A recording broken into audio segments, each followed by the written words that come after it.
Bismillahirrahmanirrahim. I'm your sister Naomi. Thank you so much for joining me on today's Quran English reading. Today, Alhamdulillah, we are in the middle of the Quran. Allahu Akbar. We are in Juz 15. So we're going to start at chapter 17, verse 1. And then we will go until chapter 18. Stop at verse 74. All right. Bismillahirrahmanirrahim. Glory be to him who took his devotee one night from the Al-Masjid Al-Haram to Al-Masjid Al-Aqsa, whose vicinity we have blessed, so that we may show him some of our signs. Surely he is the one who is the all-hearer, the all-seer. We gave Musa the book and made it a guide for the children of Israel, saying, "Do not take any other protector besides me. You are the descendants of those whom we carried in the ark with Noah, and he was indeed a grateful devotee." Besides this, we forewarned the children of Israel in their holy book that you will do mischief in the land twice through becoming arrogant transgressors, and each time you will be punished. When the promise for the first of the two forewarnings came to be fulfilled, we sent against you our servants, who gave you a terrible warfare. So they rampaged through your homes, and thus the promise was fulfilled. Then after this, we afforded you an opportunity to overpower them, and helped you with wealth and sons, and granted you more manpower. If you do good, it was to your own benefit, but if you did evil, it was for your own selves. Then when the promise for your second forewarning came to be fulfilled, we sent another army to sadden your faces, and to enter your masjid, as the former had entered it before, and they utterly destroyed all that they laid their hands on. Now your Rabb may again be merciful to you, but if you repeat the same behavior, we will repeat the punishment, and in the hereafter we have made hell a prison for such unbelievers.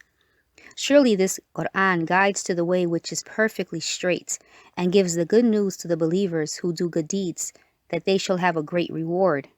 And at the same time it gives warnings to those who do not believe in the hereafter, that we have prepared for them a painful punishment. Yet man prays for evil, when angry as he pray for good, and mankind is ever hasty. We have made the night and the day as two signs. We enshrouded the night with darkness and gave light to the day, to enable you to seek the bounty of your Rabb, and that you may compute the years and count the numbers. Thus we have set forth all things in detail. We have fastened the destiny of every man to his own neck, and on the day of resurrection we shall bring out for him a book spread wide open, saying, "Read your book of deeds." Today you yourself are sufficient to take your own account. He that seeks guidance, that guidance shall be for his own soul. But he that goes astray does so to his own loss. No bearer shall bear the burden of another on the day of judgment. And during your worldly life, we do not inflict punishment until we send forth a Rasul to make truth distinction from falsehood. Whenever we have intended to destroy a town, it was because we sent our commandments to its people who were leading easy lives, but they showed disobedience. As a result, our judgment was passed, and we razed that city to the ground. How many generations have we destroyed since Noah's time? Sufficient is your Rabb to note and see the sins of his servants. He that desires the transitory things of this life, we readily grant him such as we please to whomsoever we want. Then we condemn him to hell, where he will burn, blameworthy and rejected. He who desires the life of the hereafter and strives for it as best as he can, provided he is a believer, the endeavor of every such person will be accepted. We bestowed on all these as well those out of the bounties of your Rabb. The bounties of your Rabb are not confined. See how we have exalted some over others, and certainly the hereafter is more exalted and greater in excellence. Do not associate another deity with Allah, lest you sit back condemned, forsaken. Your Rabb has decreed to you that you shall worship none but him, and you shall be kind to your parents, If one or both of them live to their old age in your lifetime, you shall not say to them any word of contempt, nor repel them, and you shall address them in kind words. You shall lower to them your wings of humility out of mercy for them and pray, O my Rabb, bestow on them your blessings, just as they cherished me when I was a little child. Your Rabb knows best what is in your hearts. If you have good intention, certainly He is most forgiving to those who turn to Him in repentance. You shall give to your relatives their due, and to the needy and to the wayfarers. You shall not be spendthrift, as spendthrifts are the brethren of Shaitan, and Shaitan is ever ungrateful to his Rabb. You shall speak courteously to needy persons if you are waiting for your Rabb's bounty, and you lack the means to assist them. You shall neither tie your hands to your neck, nor stretch them forth to the utmost reach, lest you sit back, blameworthy, destitute. Surely your Rabb gives abundantly to whom He pleases, and sparingly to whom He wills. For He is aware of the condition of His servants, and observes them closely. You shall not kill your children for fear of want, for it is we who provide sustenance for them as well as for you. Surely killing them is a great blunder. You shall not go near the unlawful sex. Surely it is a shameful deed and an evil way. You shall not kill anyone whose killing Allah has forbidden, except for just cause, under the Islamic law. If anyone is killed unjustly, we have granted the right of retribution to his heir. But let him not carry his vengeance too far in killing the culprit, as he is supported by the law. You shall not go near the property of an orphan, except with good intention of improving it until he attains his maturity. You shall fulfill your pledges. Surely you shall be held accountable for your pledges. You shall give full measure when you measure and weigh with even scale. This is the best way and will prove to be the best in the end. You shall not follow anyone blindly in those matters of which you have no knowledge. Surely the use of your ears and the eyes and the heart, all of these shall be questioned on the day of judgment. You shall not walk arrogantly on the earth, for you can neither rend the earth asunder nor attain the height of the mountains. All these, their evil aspects, are hateful in the sight of your Rabb. This is but a part of the wisdom which your Rabb has revealed to you. Do not associate with Allah other deities as object of worship, lest you should be cast into hell, blameworthy, rejected. What? Has your Rabb preferred to give you sons and adopted angels as daughters for Himself? Certainly you are uttering a monstrous statement. We have indeed explained things in various ways in this Quran so that they may receive admonition, yet it has only added to their aversion. Tell them, if there were other gods besides Him, as the mushrikeen say, they would have certainly tried to find a way to dethrone the Master of the throne. Glory be to Him. He is far above the things that they say about Him. The seven heavens, the earth, and all beings therein declare His glory. There is not a single thing but glorifies Him with His praise, but you do not understand their hymns of His glory. The fact is that He is very forbearing, forgiving. When you recite the Quran, we put a hidden barrier between you and those who do not believe in the hereafter. We cast a veil upon their hearts and make them hard of hearing, so they do not comprehend it. When in the Quran you mention His oneness, they turn their backs in disgust. We are quite aware what they really wish to hear when they listen to you, and what they say when they converse in private. These wrongdoers say to one another, "The man you follow is surely bewitched." See what sort of examples they make up about you. They have surely gone astray and cannot find the right way. They say, "What? When we are reduced to bones and dust, shall we really be raised up again into a new creation?" Tell them, yes, most certainly you shall be brought back to life, even if you be stones or iron, or even something harder than this that you may think of. Then they will ask, "Who will restore us?" Say, "The one who created you the first time." Then they will shake their heads at you and ask, "Well, when will this be?" Say, "It may be quite soon. It will be on the day when He will call you, and you will rise up in response to it with His praise, and you will think that you remained in the state of death but a little while." Tell my servants that they should speak only what is the best. Surely shaitans stir up trouble among them. The fact is that shaitan is an open enemy to mankind. Your Rabb is fully aware of your circumstances. He may be merciful to you if he wants, or he may punish you if he wills. O Prophet, we have not sent you to be their guardian. Your Rabb is fully aware of all that is in the heavens and in the earth. We have exalted some prophets above the others and gave Zabur to Dawood. Say, pray if you will to those whom you assert besides him. They have neither the power to relieve you from the distress nor to change it. Those to whom they pray themselves seek the means of access to their Rabb. Trying as to who can be nearer, they hope for his mercy and fear his punishment. For the punishment of your Rabb is terrible indeed. There is not a town, but we shall destroy it before the day of resurrection, or punish it with a severe punishment. This fact has been recorded in the book of records. We refrain from sending signs only because the men of former generations treated them as false. For example, we sent the she-camel to the people of Thahmad, a manifest sign, but they wronged her. We send the signs only by way of warning, and if people reject the sign after receiving it, they are doomed. Remember, O Muhammad, we told you that your Rabb encompasses mankind.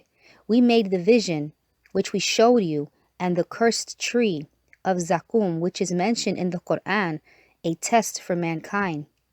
We are giving them warning to be fearful, but it only increases their inordinate transgression.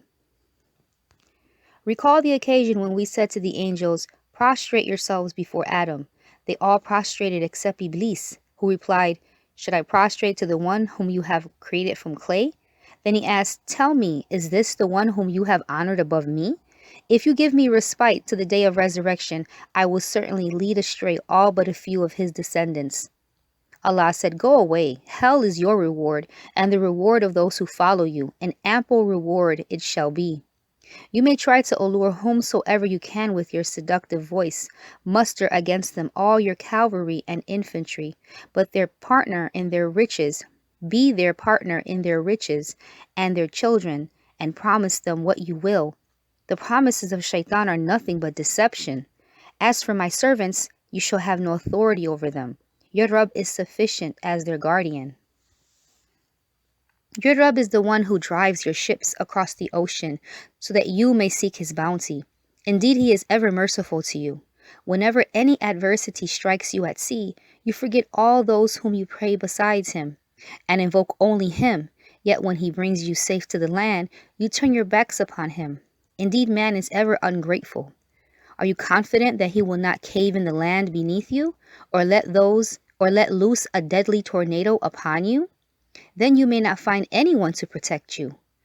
Or are you confident that when again you go back to sea, he will not smite you with a violent tempest and drown you for your disbelief?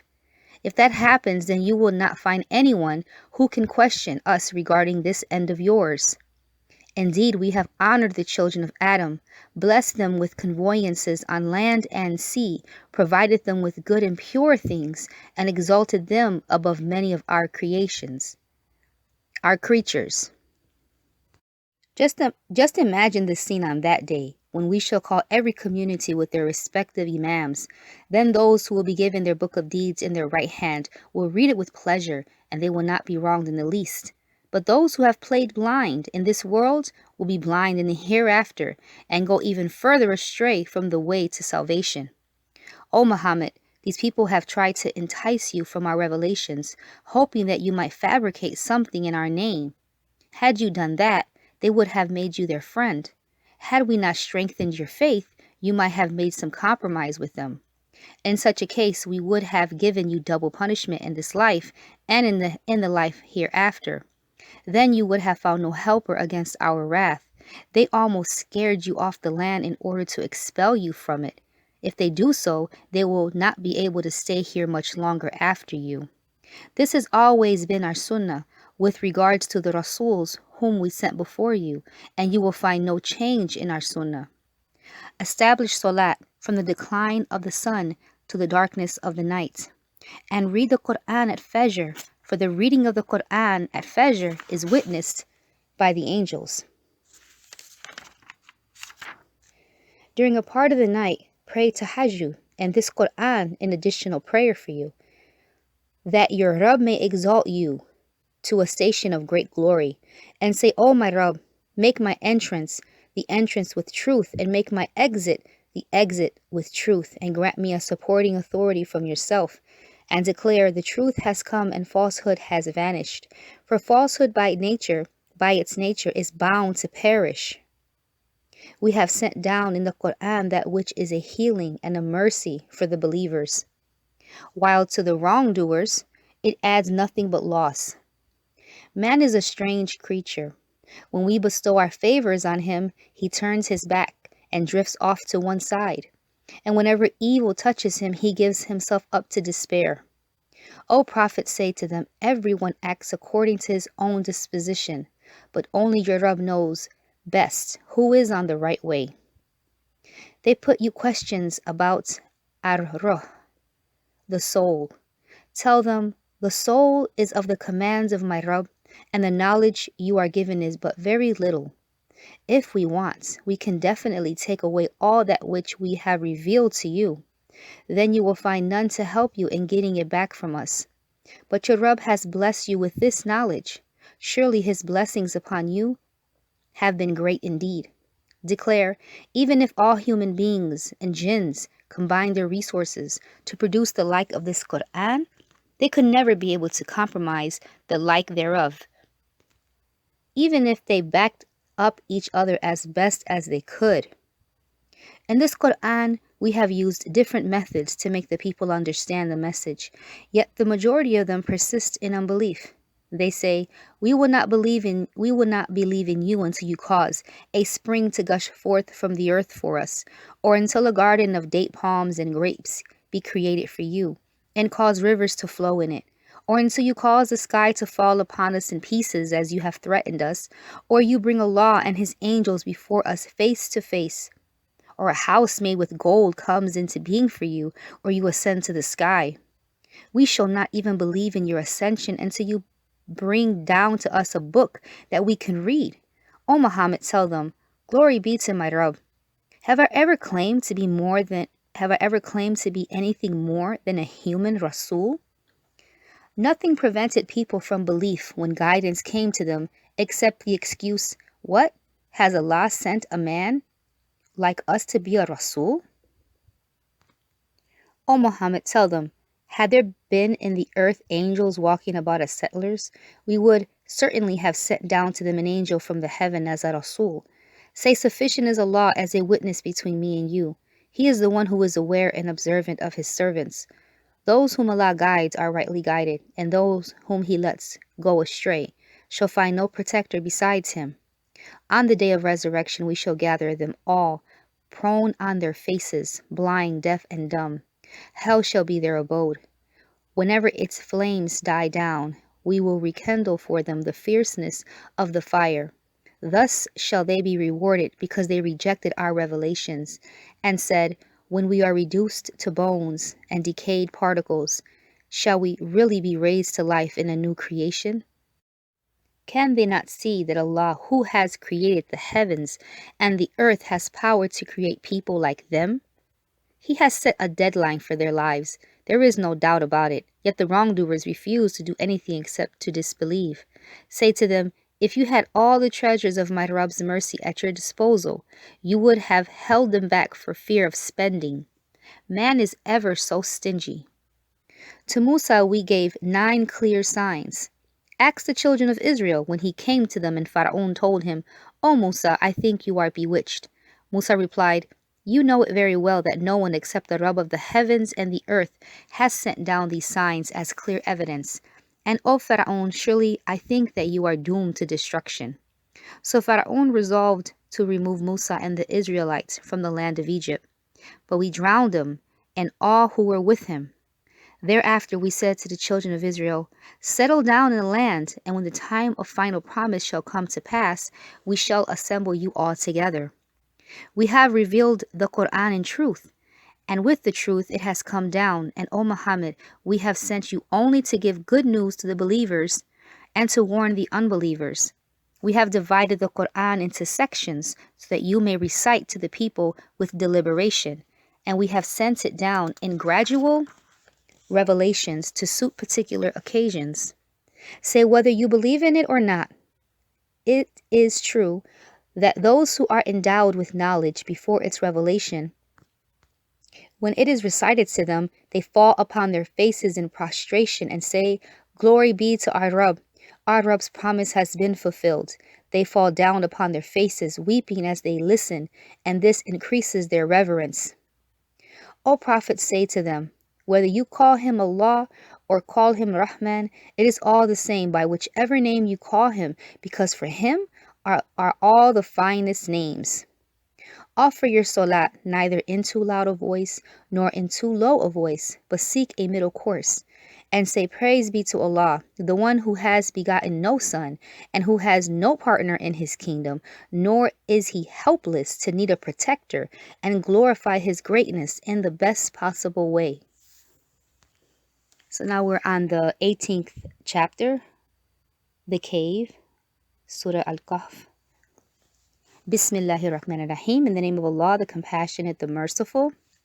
Praise be to Allah who has revealed the book to his servant and made it free from any crookedness. He has made it straight so that he may warn about the terrible punishment for the unbelievers from him and give good news to the believers who do good deeds, that they shall have a goodly reward, wherein they will live forever. Further, to warn those who say Allah has begotten a son. They have no knowledge about it, nor did their forefathers. This is a monstrous word that comes from their mouths. They utter nothing but a lie. O Muhammad, you probably will kill yourself in grief over them if they do not believe in this message. We have decked the earth with all kinds of ornaments to test the people to see which of them do the best deeds. In the end, we shall reduce all that is on it to a barren wasteland.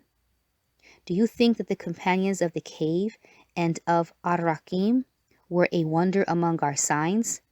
When those young men took refuge in the cave, they said, "Our Rabb, have mercy on us from yourself and facilitate for us the right way." So he put upon their ears a cover for a number of years in the cave, and then awakened them to find out which of the two parties could best tell the length of their stay.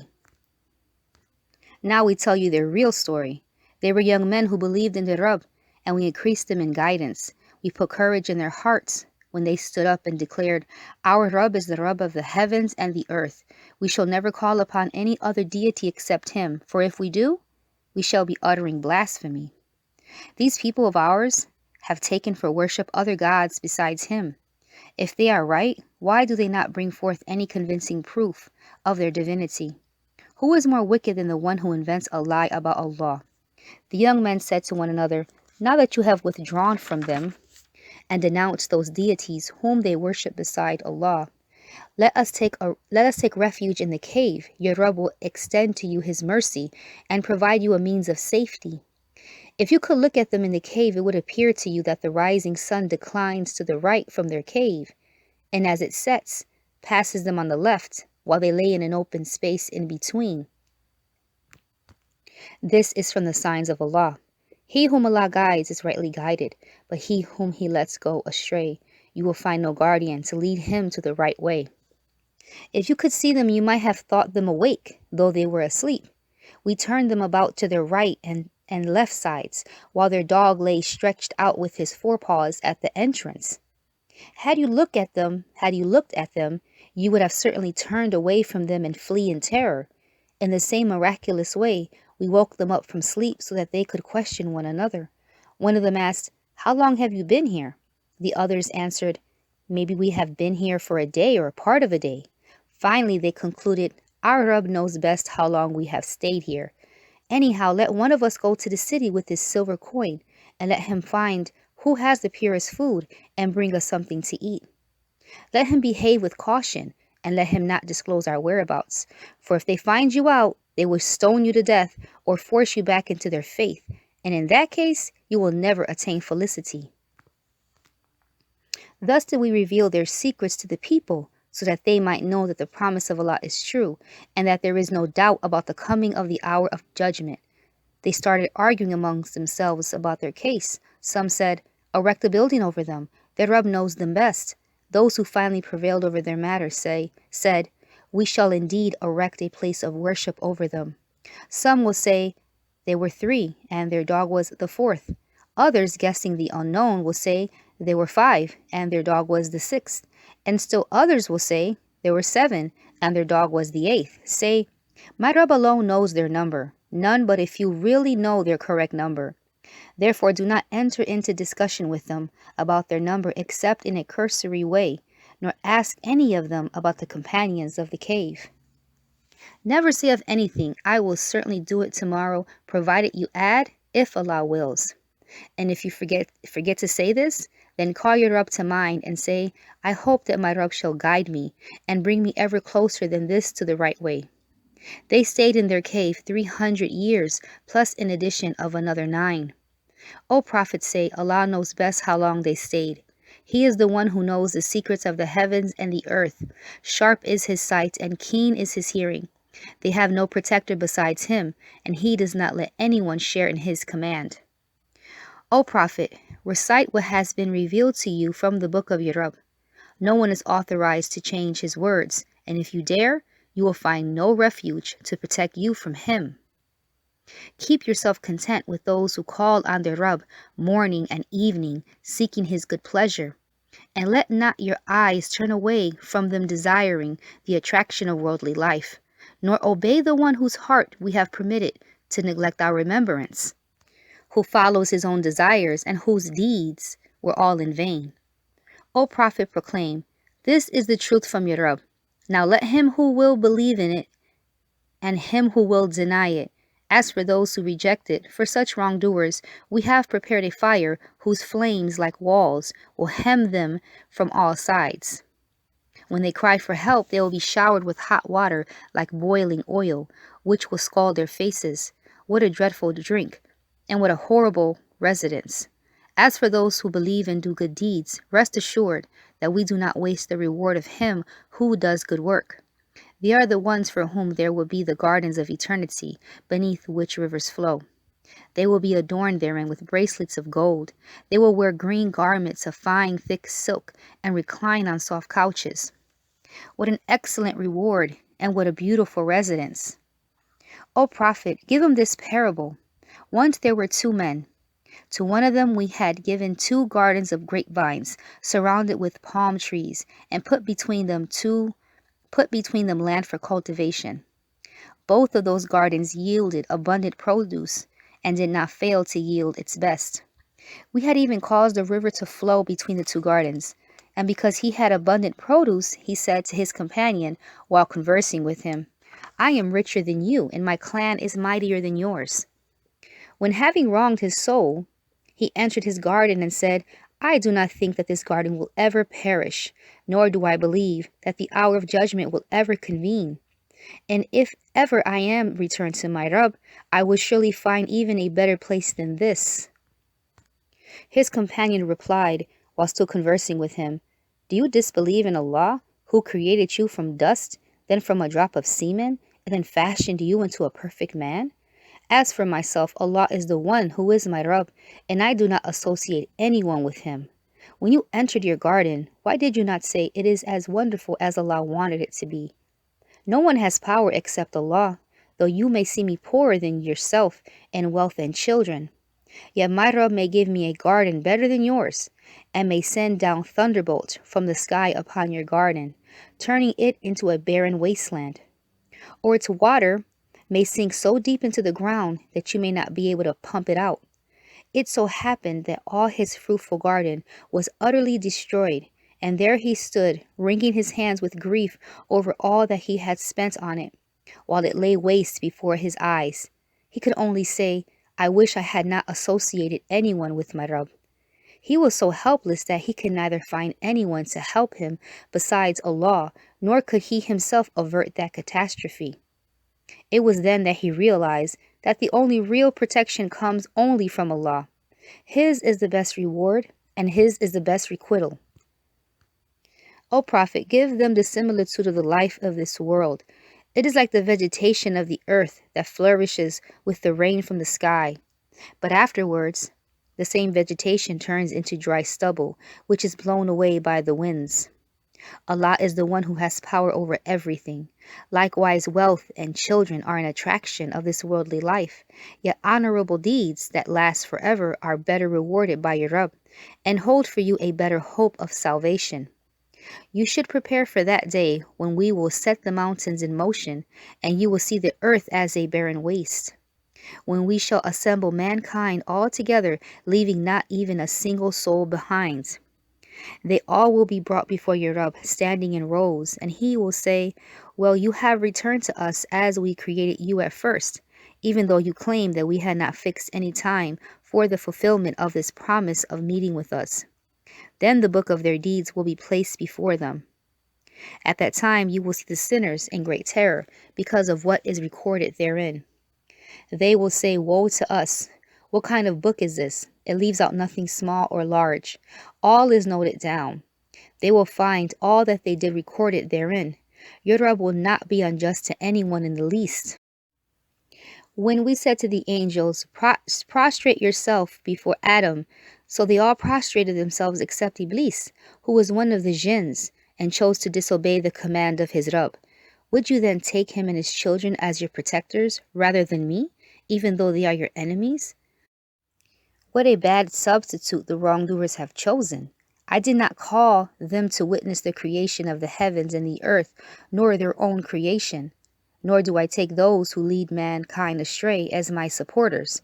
On the day of judgment, Allah will say to them, call on those whom you thought to be my partners. They will call them, but they will receive no answer. And we shall put enmity between them. The criminals will see the fire and realize that they are going to fall into it, and they will find no place to escape. We have given all kinds of examples in this Quran for the people to understand its message, but man is exceedingly contentious, and nothing has prevented people from believing and seeking the forgiveness of their Rabb now that guidance has come to them, except that they are waiting for the fate of former people to overtake them, or the scourge to be brought to them face to face. We sent the Rasuls only as bearers of good news and as warners, but the unbelievers seek to defeat the truth with false arguments, and they mocked at my revelations and my warnings. Who is more unjust than the one who, when reminded of the revelations of his Rabb, turns away from them and forgets what his own hands have done? In regards to such people, we have cast veils over their hearts, so that they do not understand this Quran, and have made them hard of hearing. Call them as you may towards the guidance, they will never be guided. Had it been the will of your Rabb, the most forgiving, the most merciful, to seize them for their sins, he would have hastened their punishment. But for that they have an appointed time, beyond which they will find no escape. All those nations whom we destroyed for their wrongdoings were given respite and an appointed time for their destruction. Now tell them about the story of Khidr, to whom Allah has given special knowledge. The Prophet Musa was asked to go to him and learn from him. When Musa set out to meet him at an appointed place, he said to his young servants, I will not give up my journey until I reach the junction of the two seas, even if I have to spend ages in travel. It so happened that when at last they reached the junction of the two seas, they forgot about the fish they were carrying, which made its way into the sea and disappeared. When they had passed on some distance, Musa asked his young servant, let us have our meal. Really, we have suffered much fatigue at this stage of our journey. He replied, I forgot to tell you about the fish which made its way miraculously into the river when we were resting beside that rock. It was Shaitan who made me forget to mention this incident to you. Musa said, that is the place we were looking for. So they went back, retracing their footsteps. There they found one of our servants, whom we had blessed with special favor from ourselves, and whom we had given special knowledge of our own. Musa requested of him, may I follow you, so that you may teach me from that true knowledge which you have been taught? He answered, surely you will not be able to bear with me, for how can you have patience about that which is beyond your knowledge? Musa said, If Allah wills, you shall find me patient, and I shall not disobey you in any way. He said, if you want to follow me, then do not question me about anything until I tell you about it myself. So they set forth, but when they embarked in a boat to cross the river, Khidr made a hole in it. Musa said, did you make a hole in it to drown its passengers? You have done a weird thing. He said, didn't I say that you would not manage to have patience with me? Musa said, pardon my forgetfulness.